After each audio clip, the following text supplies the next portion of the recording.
I didn't take her in sooner, and she kept saying she was fine, and I took that at face value. Jann Arden's mother, Joan, had been suffering from Alzheimer's, and so Arden thought that when Mom began participating less in conversations and daily life, it was because of her dementia. By the time she took her mom in for a hearing test, she was shocked to learn Joan had lost 70% of her hearing. 70% loss is your head underwater with earplugs in. So imagine you don't really hear anything definite.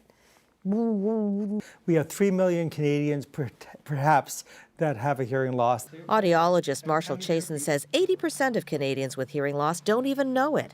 And while you may think rock musicians are more likely than others to suffer hearing loss, that's not actually the case. A rock and roll musician might pick up his or her guitar on Friday night for a gig, not touch their musical instrument for another week or two. A classical musician plays 5-6 concerts a week.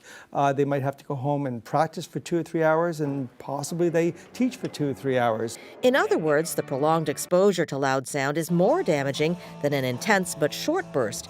And Chasen says research has uncovered another, more subtle factor. Unlike rock musicians who generally play music they like, classical musicians are often assigned pieces that they may not like or that they get tired of performing after dozens of times. That raises their stress hormones, which in turn can damage their hearing.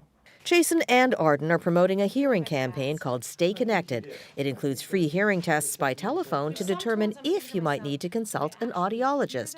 Arden's mom now uses hearing aids. She can hear the birds, dinnertime conversations, and perhaps best of all, her daughter's music.